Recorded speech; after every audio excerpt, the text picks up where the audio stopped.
Okay, folks, so let's start the class today. Good morning. Please feel free to ask questions because if you don't ask questions and if you don't understand anything, that will cause problems, right? So please do ask questions. Okay, so we'll in the class today and the next class we'll study basic security principles.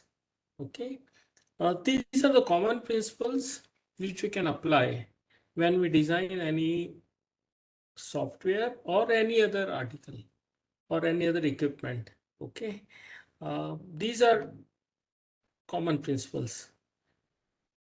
All right, so this has been taken, contents have been taken from Berkeley course. You can click on this and you'll get the textbook. Okay, and they also have PPT and some videos. I think few years they also have video lectures, so you can also go through video lectures if you want. Okay, but today's talk primarily is from this source. Okay, so these are the common security principles. Okay, we can add a few more to this one, but these are considered to be kind of principles that can be applied whenever you want to design a system that has to be secure, or you want to enhance the security of system, or you want to afresh you want to design a system, then you have to apply these principles. Okay, so we'll consider only first four of these today, today's class, and the next class we'll look at some more. Okay, all right. Okay, now you can go through this link and find out what it is. The World War III, if that happens, okay, we fought on the internet. What does it mean? Right? Even today, Ukraine-Russia war is a hybrid war. It's happening both on ground, air, and as well as on internet, right? Okay, but in future the wars are going to be digital wars over internet. Okay, reason is that every equipment that is going to be used uh, will have internet interface, right? So for example, all battle tanks or all aircrafts, all planning and control centers, etc., are going to be digital, and they will use internet for interconnection. There's a one way of controlling the physical war that happens on Earth, right? Second is, of course, if the idea is to destroy enemies' resources, right? And this resource or asset destruction or attack on assets can happen on internet. Okay, for example, enemy country can destroy power stations.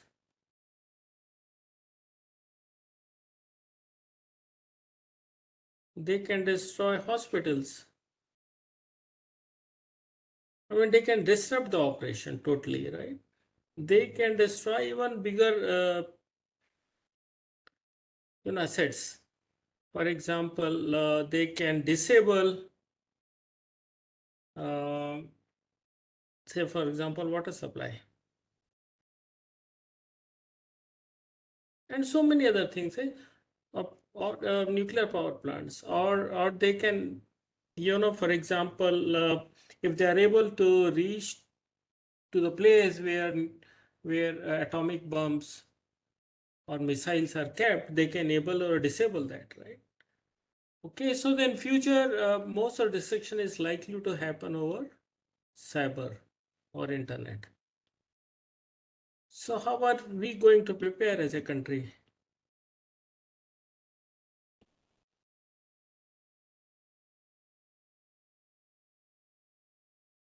That we'll have to think. For example, currency in future will be digital currency.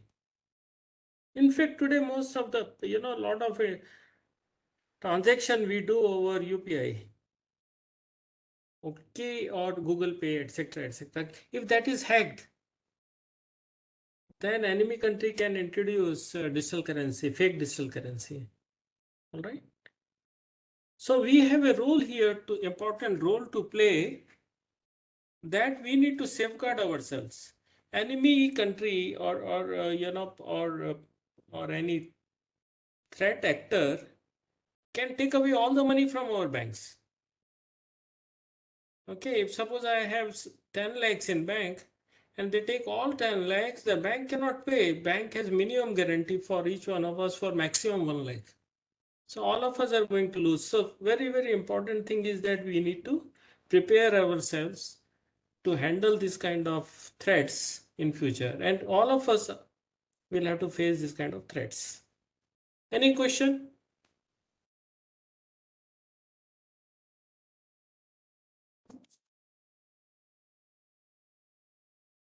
Okay, please go through this article. Okay, now there's a little question to you, right? I have received this mail some time back. Okay, you'll have to tell me, you go through it and tell me is a fraudulent email or not. And how can you find out this fraudulent email?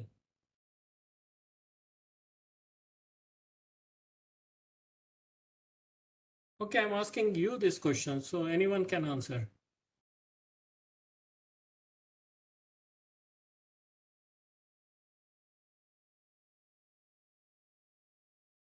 Okay, if you're not answering, then I will ask one of you randomly. Okay, I am seeing the name of Payal. Payal, are you there? Yes, sir. Like Okay, they are, like email ID seems to be suspicious. Like normally the email ID doesn't look like that. yes, very good. So, you know, this email ID, Jane, etc., it doesn't look like it's coming from a company. What else? So randomly, like there are caps lock, like have is written in all caps. Yeah. So, from the language you can make out this is not a language, corporate language. Okay. So normally they will give you some account number and so on and so forth, right? Third most important thing is that they cannot send this to large number of people, right? How can they send it to large number of people when order ID is unique? Okay, so they are sending a very large number of people. It's listed here, and then they say your order ID. So order ID is unique. Okay, that's another thing. Okay, so we'll keep getting this kind of emails, and we'll have to make out that this incorrect. Fourth thing is that, of course, this came to me in fact, and then I have never used Norton. Fifth thing is that why should they send me value in dollars? Because if you subscribe something in India, all the service provider could be anywhere else, but the bills you get in Indian rupees, right? So this also shows. So we'll have to apply this method, and also we need to educate our parents or friends and relatives who are not so IT savvy to find out whether something that they receive is fraudulent or not. And most of the time we can use common sense for this. Okay. Now this SMS came just few days back to me. Okay, this message, short service message or SMS. Okay, my name is Rose and I want to transfer fund to you to help poor people in your country. Okay, please contact me. Is it fraudulent?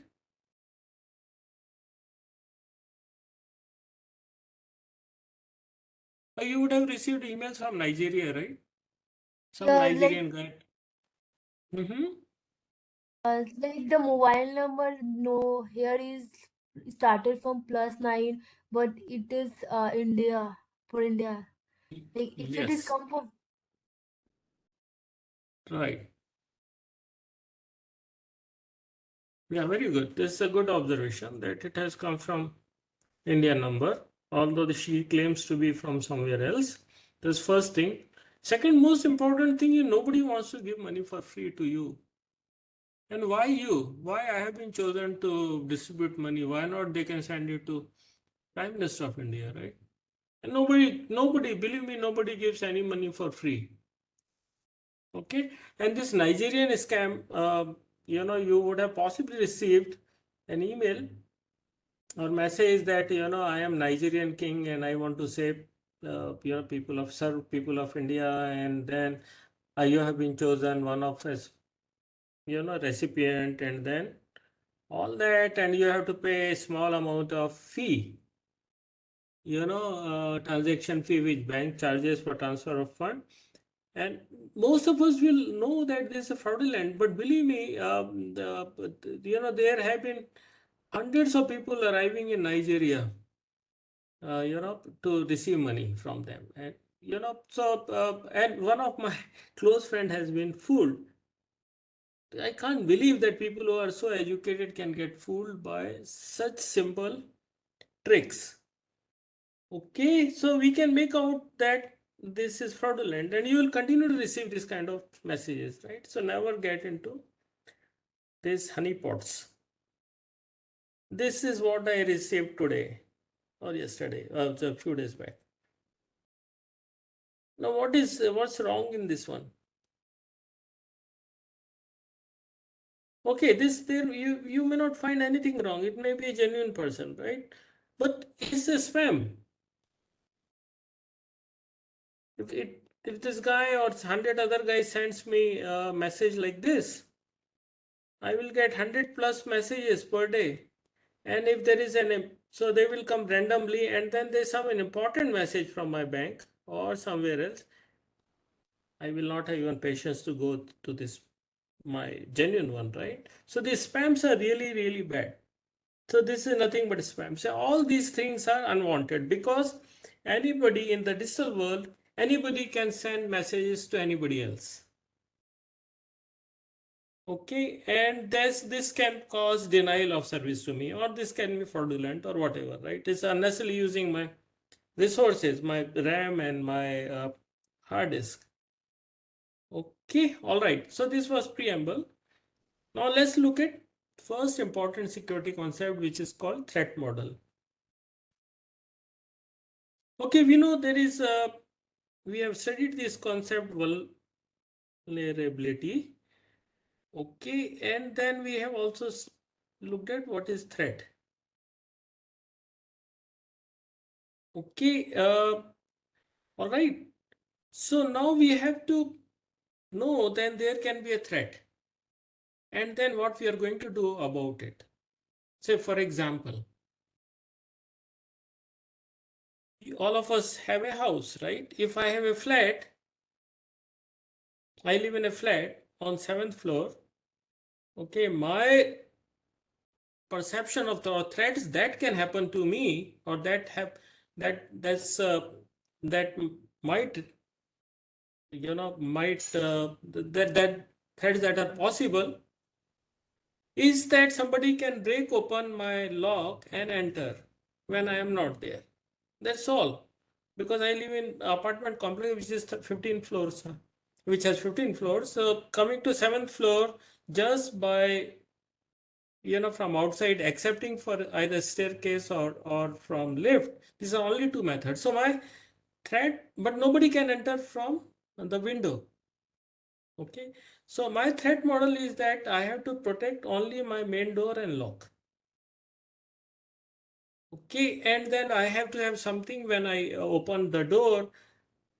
It's not fully open so that attacker can come inside, but there should be something like either grill or something through which I can see.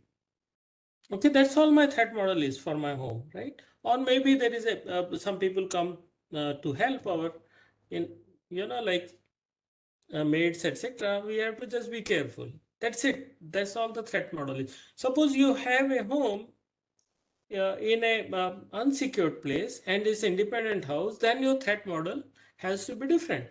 Then you have to think that can somebody jump in from your boundary wall locks of the boundary. When we go out in night, then you'll have to lock everything. Then doors have to be pakka, or or strong enough, and then windows have got to have grill, and then balcony should not be exposed. There should be security camera, and because there have been a lot of thefts in the area, so you may also want to have a dog. Okay, so but uh, we have to now think about the security, and by planning, and first thing is that the model the threat that can happen, and then spend money over it. Okay, so we know these things. Potential cause of harm is threat. Threat doesn't mean that it will always materialize, but it might materialize, and it can actually impact us if it happens. Threat can be malicious or not, that we have said in last class. And threat model is nothing a model of who your attacker is and what resources they have, such that you can protect yourself. Okay. So threat modeling is such a process with the objectives like, first we have to identify security requirements. Right? Security requirements could be different for different people or different assets. For example, if you have if the house has only old parents, okay, then security requirements are different. If it's just boys and girls of 25 years or young, healthy, then security requirements are very different. Now, if you have close to 10 to 20 lakhs worth of gold at home, security requirements are all the way different, right? So you'll have to see what are the requirements, and then pinpoint what can be possible threats and potential vulnerability. Now, if you don't have valuables at home, then you don't need a big locker, okay, to keep those things. Okay, but if you have those assets, then you may think that somebody may steal the gold, and then if you keep this in ordinary locker, then locker can be broken, right? All right, so then we need to quantify threats and vulnerability critically. We'll have to look at threat and what are the possible vulnerability in the system. For example, vulnerability means that the the locker door may be too thin. Okay, or locker has just very a simple with simple key it can open. Okay, and then once we know what is the threat model, we can think of what can be methods to prevent it or reduce the loss. Okay, all right. So these are the things in the threat modeling you will have to do. Now, in your campus, for example, if you are security person or head of security, then you may be given a task how to secure the whole campus. Okay, then you will start thinking on these lines. What are my security requirements, right? I mean, who can be attacker and what kind of things they can have. For example, can they come with a pistol or whatever, or knives and so on? Who can be? Can it be villagers? Can it be outsiders? And all that. You start thinking, what is their motivation of robbing us and so on? What things can be stolen from the campus? And based on that, you will decide. Okay, we need not so open campus as you have in IIT Mandi, but maybe a closed campus like as you have in IIT Madras or somewhere else where there is only one gate for entry and exit. Okay, then you start building on that. Then how many security guards you can have? What is going to be whether a student should be allowed inside university with only ID and all that, right? Then you start taking action around it to prevent possible attacks or to reduce the impact of attack. Any question?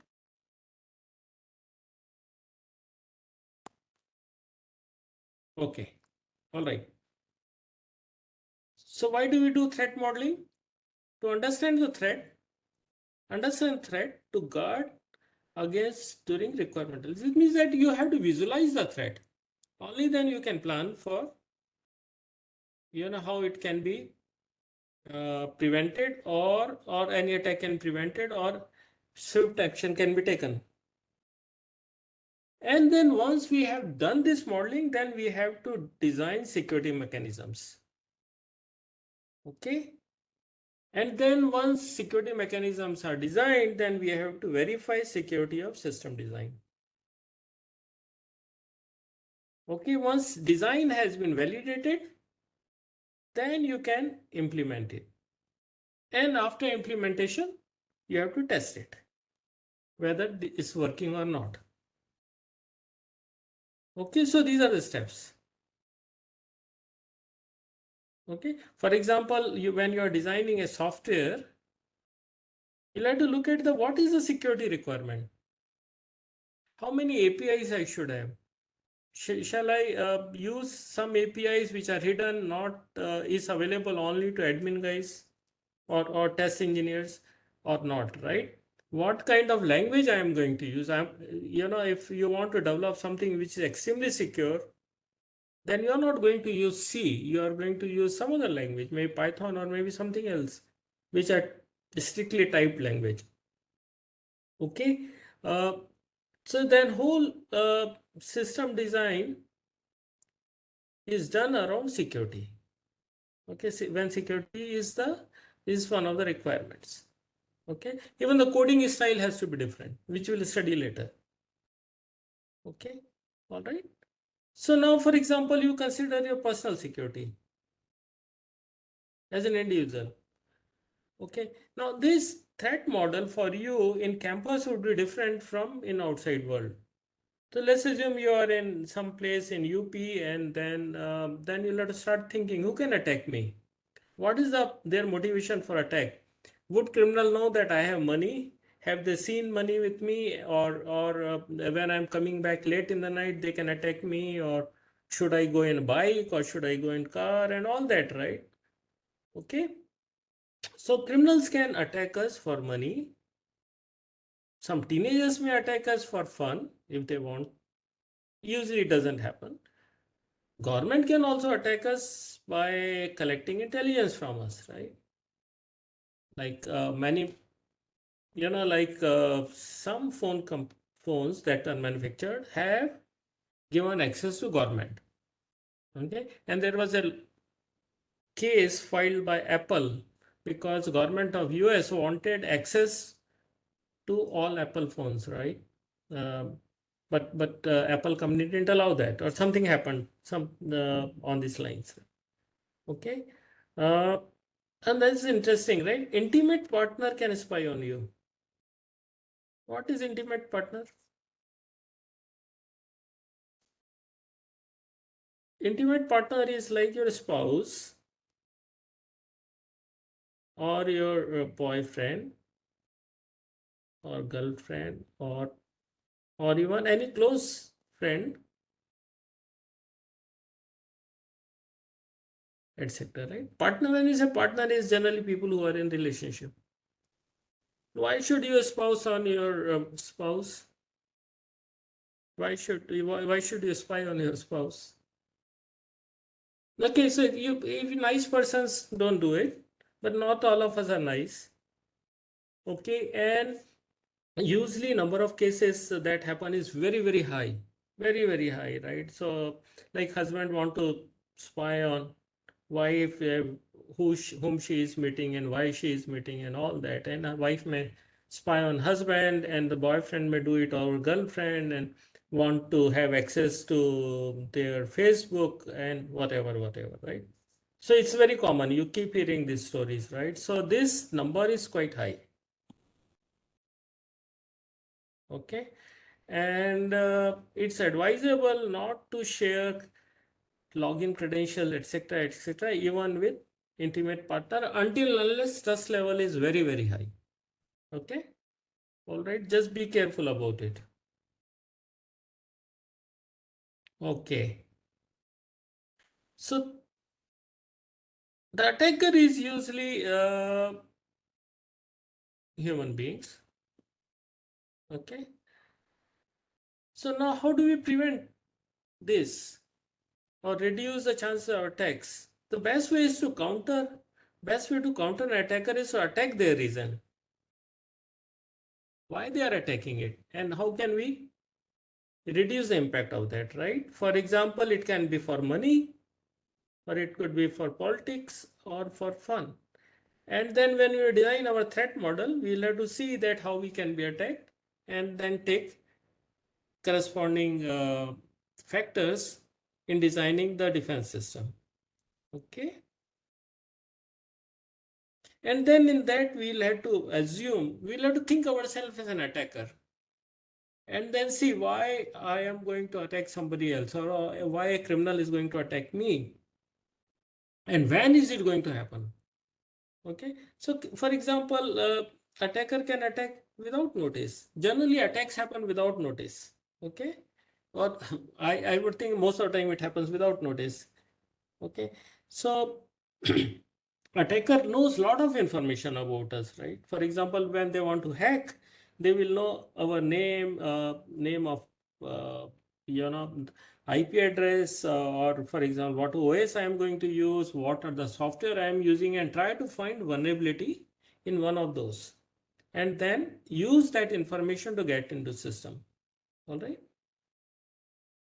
Okay, so attacks happen repeatedly, right? If somebody wants to break open in a, or want to log in into an account, and chances of success is 1 in 1 million, then attacker can try 1 million times to get into system. Okay, and this is very small number. 1 million times nothing to get into a account, that has a lot of information or a lot of money. Okay, so attacks can happen from multiple sources, multiple system. Okay, not necessarily we'll have to assume that attack will happen only from one individual or one system. Okay, uh, and then resources are required to mount attack, because sometimes attacks are very powerful. So it may require, say, thousands of computers, right, to mount an attack. All right. So now if you look at the threat modeling process, then we'll need to identify a set that we need to safeguard. Then we need to create an architecture around it or design around it, right? What are the assets, how they are interconnected, and so on. And then look at individual parts of that, and then look at identify threats, what threats can happen. Okay, and document these threats, rate these threats, and then the next step would be design and architect, implement, and then last stage is test. Okay, so these are the steps. So we can say 7, 8, 9. All right. So this is a part 1. So part 1, just to repeat, is all of us can visualize some kind of threat. Okay, that can happen to system. For example, you can think of, your bank accounts can be attacked, or money can be transferred from your bank account illegally. Okay, then what do you need to do? What is the threat modeling here? Who can do it? Anybody sitting anywhere in the world can do it, right? Then what is required? See, user ID and password are the two important things, right? So you'll have to think that user ID, for example, generally given by bank.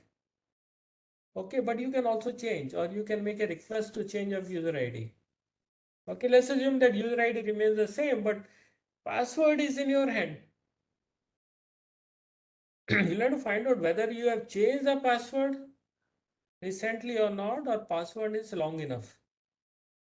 Okay, then the first thing that comes to your mind, you have not changed the password for a very long time, so you need to change it. And then you'll have to see that it is long enough such that it takes huge amount of time in breaking it, right? If password is simple, it can be broken in few seconds. If password is sufficiently long and complex, then it will take hundreds of years to break it. Okay, so then your threat modeling says the password has to be long enough, and then it has to be complex. It's ideally should not be from dictionary word or from the dictionary, English dictionary. All right. Okay, what else you can do as a threat modeling to safeguard your account? Anything that comes to your mind?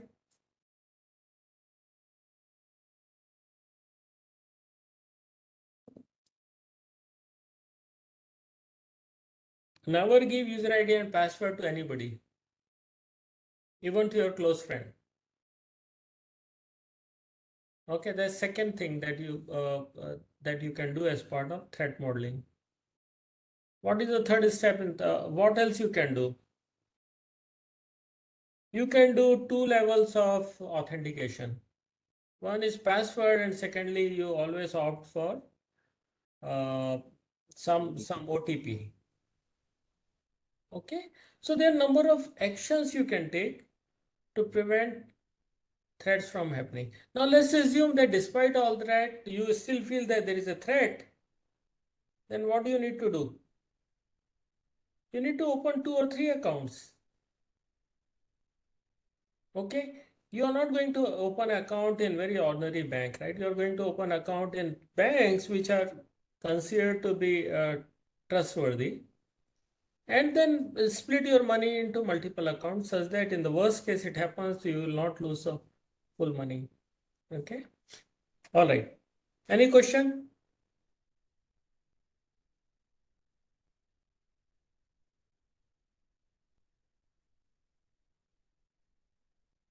No? All right.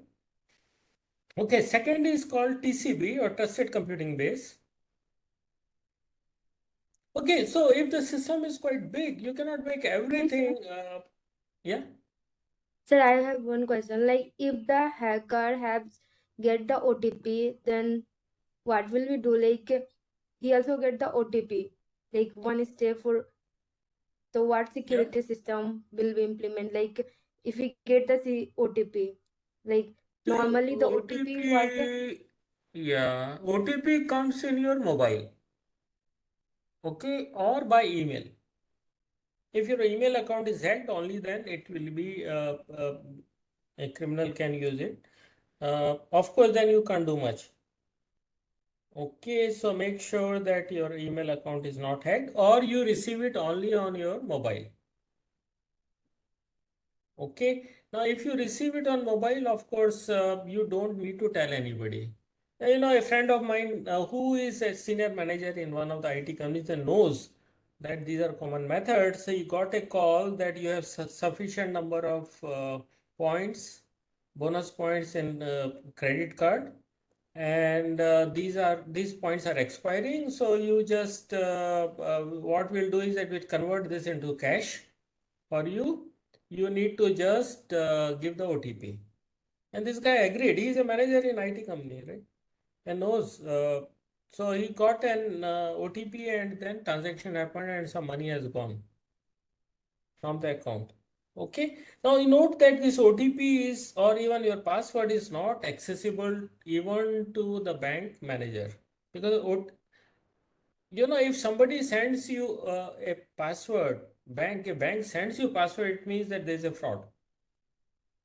So you set the password by yourself.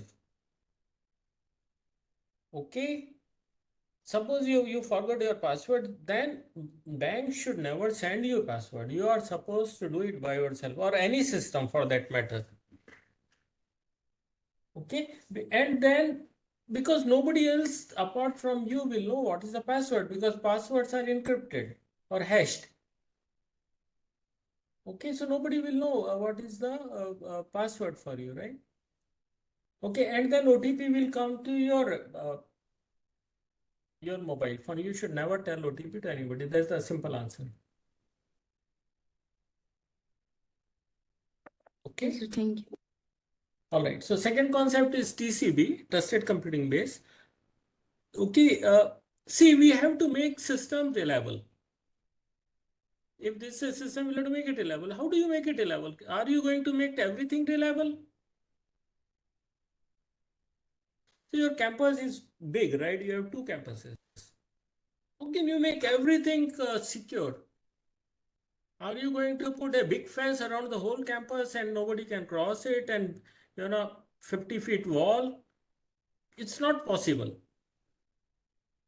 Okay, then you'll have to look at what is the most important part that I have to make it secure. Okay, now, all right. So what do we say that, for example, my mobile phone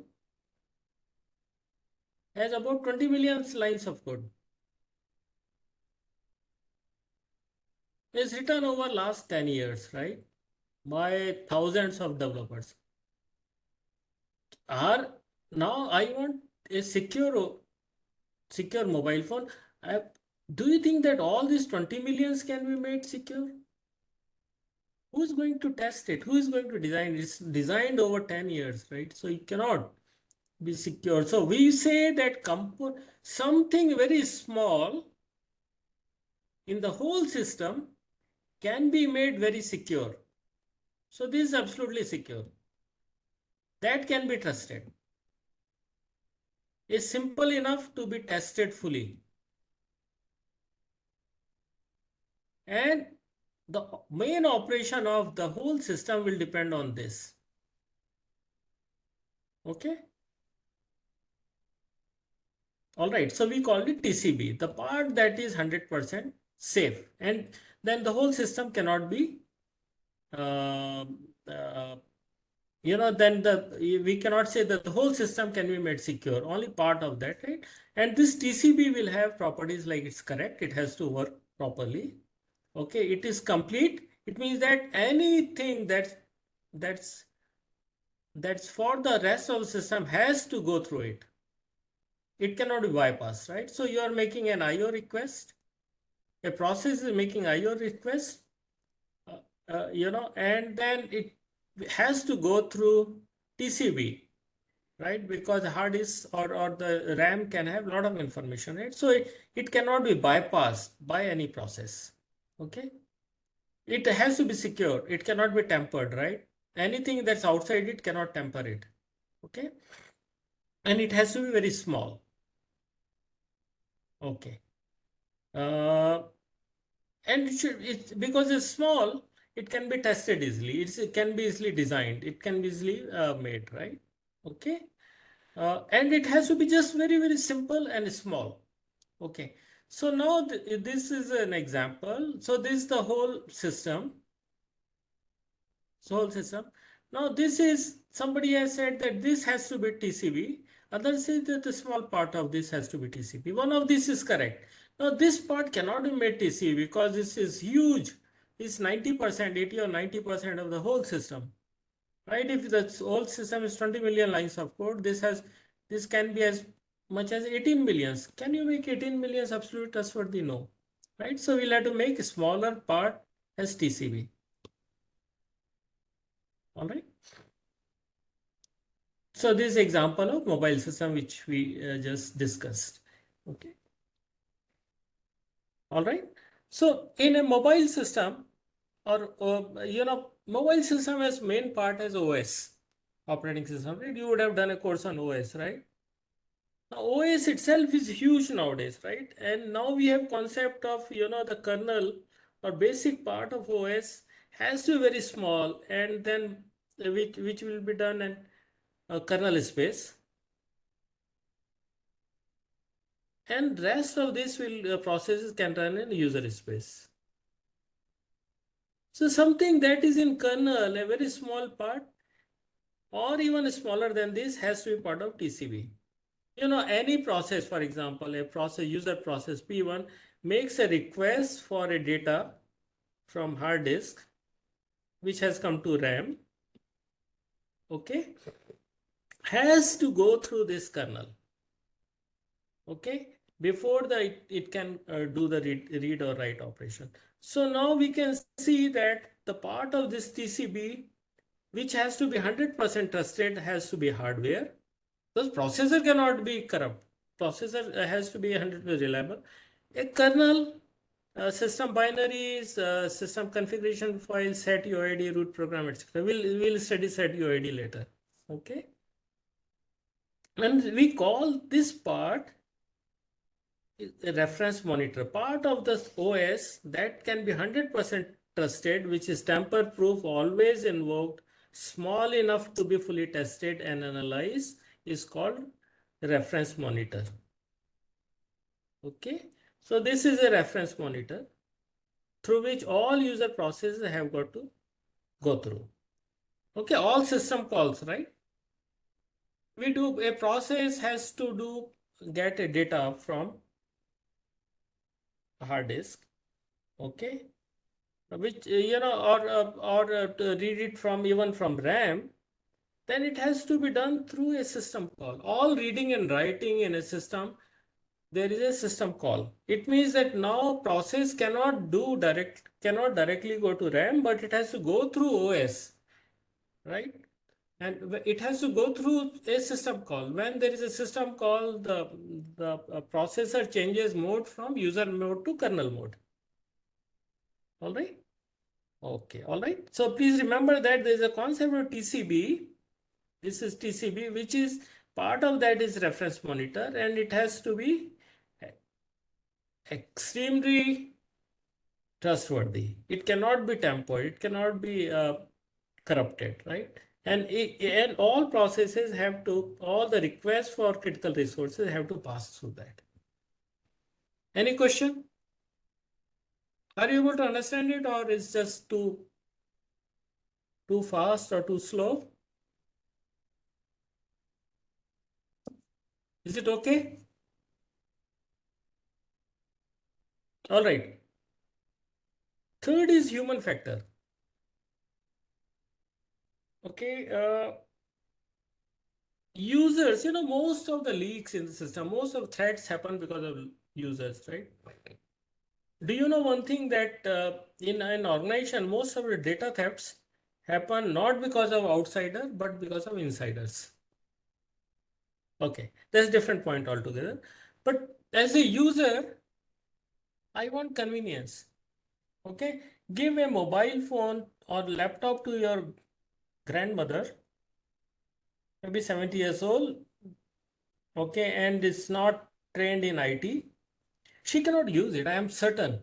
Grandfather, grandmother cannot use laptops easily because it's very complex. Okay, but they can use mobile. Okay, now even the laptops unfortunately are designed not for the common user but for experts, because what is the security? How do your grandmother know what is the security? Does she know that software has to be patched? New versions have got to be loaded uh, and pulled in from website.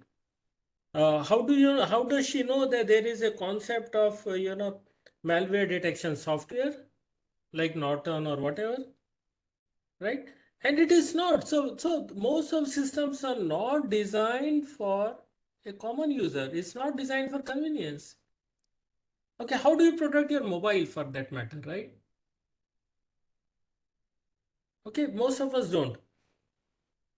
Okay, if security system is unusable, it will be unused because it's very complex. So your grandmother may not know that there is a password required for security camera also, or for the Wi-Fi router. Okay, so the whole system that creates heaven for cyber criminals, right? Okay, so the first thing we need to do as a designer, it has to be simple for users. Okay, because the system, IT system that we design has hundreds of bugs. Okay, because programmers make mistake. Okay, and they never relearn. I mean, if they have made a mistake, they have found and while testing, and then they again make similar mistakes. Okay, and then it means the system that's a design, any system that's designed will have hundreds of bugs, security bugs. In general, we know, there is a 1 to 5 bugs every 1K lines of code. Now, the question, if you have, 20 millions of lines of code, what is the number of bugs that are there in the software and how many have these been covered? Okay, so there is any system you can think has large number of bugs. Okay, and many of these are security bugs. So programmers make mistake, and then there is something called social engineering, which means that exploit the people trust. Like your close friend will ask, "Can you give me your user ID and password? I want to do something." Okay, I want to take out say 1,000 rupees. Please give me a bank's user ID and password, and I will just take 1,000 rupees, right? Okay, this is called social engineering, and then person may take away all the money. Okay, this is implicit trust. Or you get a phone call that, please let me know OTP. Okay, this again social engineering trick, right? Because most of us are, lazy. For example, so you get this information. Okay. Uh, so when you send, you are sending the information over untrusted channel. Okay, internet which is not secure, and you get this message that it can be seen by other people. Do you want to continue? Most of us will say yes, and then also tick on this box. In future, don't show this message, right? Similarly, sometimes we get a warning that this particular website is not safe. Do you still want to go there? You'll say yes. So these kind of things we keep doing, and these are actually basically security threats. Okay, all right, please go through this. And last point that we want to study today is security is economics. Okay, securing anything requires money. And no system is 100% secure against all attacks. Okay, you cannot design a system that's 100% safe. Then you'll have to see how much money to spend in security. Okay, because more security requires more money. Okay, now if you in your hostel room, you're not going to have a lock which will cost you say 1,000 rupees, because you may not have enough things there, right? But in a home, if you have a lot of valuables, then you will put a lock of 1,000 rupees, right? So any secure system, we cannot spend huge amount of money. We'll have to see how much money we want to spend to secure anything. All right. So for example, you can have physical safes of various kinds, right? This safe costs just $3,000 and will take 15 minutes to break open with common tools. There is something called TL30, which will cost $4,500. It will take 30 minutes with common tools. First will take 15 minutes with common tool, it costs 3,000 rupees. Second is 4,500 rupees. Third will cost 10,000 rupees. It will take 30 minutes with common tools and cutting torch. And there's the last one is cost more than $50,000. It will take 60 minutes with common tools, cutting torch, and 4 ounce of explosives, right? And this is most expensive. Okay. Now, if you buy this for 50K and you have just $1,000 to protect, worth of assets to protect, then you don't need this. Okay. So you just see that how much you want to prevent, how much money you want to spend to safeguard yourself, right? And there are a lot of tricks around this, right? So for example, I will just please go through this by yourself. For example, you can try this. Now you have to make it difficult for attackers, right? Now you may not say many people have dogs because thieves don't like dogs. Okay, so if the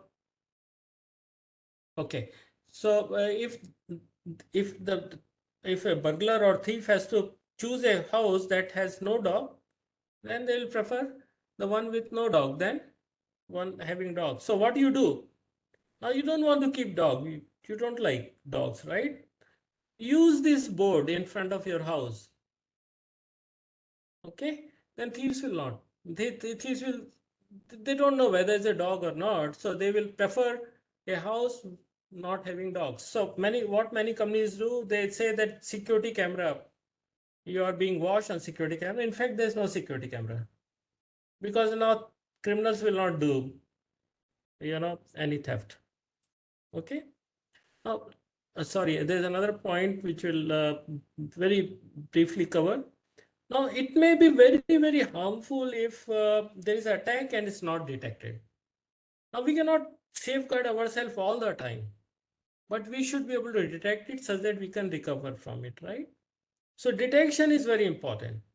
So if there is a APT, advanced persistent threat, or it means that the criminal companies are trying it for months, right? So they could get into a system somehow, and but still they have to collect a lot of information before full-fledged attack can happen. If nobody is able to detect them, their harm will be too much, right? Okay, so detection is possible. While I don't have enough security systems around me, but if we can detect, then we can do something around it, right? When it happens. Okay, so detection is very, very important. Okay, even if you are not able to provide enough security systems, if there's attack on country and we don't know, like it happened sometimes back when Pakistan has entered our territory, and after 15 days we could come to know. Okay, so this should not be the case. If attack has happened, we should know immediately before damages happen. And some detection, some things are very difficult to find out, right? For example, in Bitcoin, if you have studied Bitcoin, then you know that it's based on code that you have. Okay, and if you forget the code, then you lose your money, right? Okay, so Bitcoin transaction is irreversible. If somebody has stolen your Bitcoins, you can't do anything. There's absolutely nothing you can do. Okay, to summarize in next 2 minutes, it's very important to know our threat model. Okay, only then we can plan to take care of possible threats and remedial actions. And secure systems are designed based on TCB, which is extremely trustable part, is extremely secure, which is very small part of the whole system, which is extremely small, reliable, and totally safe. Next point is security does not come free. It requires money and time, and it's economics. You don't need to spend too much money to safeguard, which is not so valuable, right? So always, a lot of care has to be done. How much security is to be provided? Okay. So if last point is that if you're not able to prevent security breaches or security attacks, at least we must know there is an attack. Okay, these are the points. All right. Any question?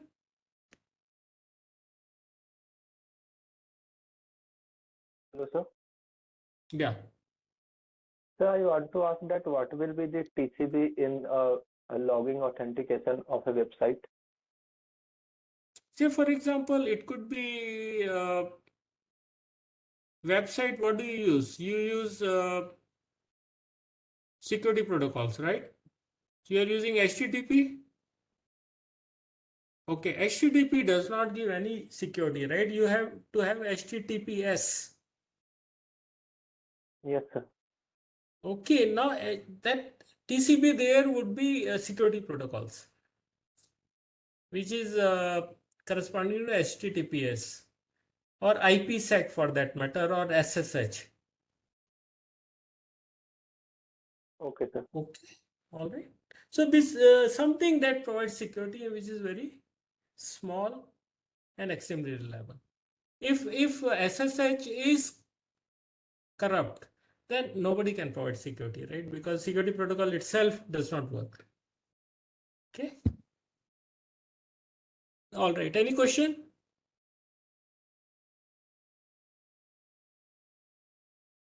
All right, then. Thank you very much. See you on Monday.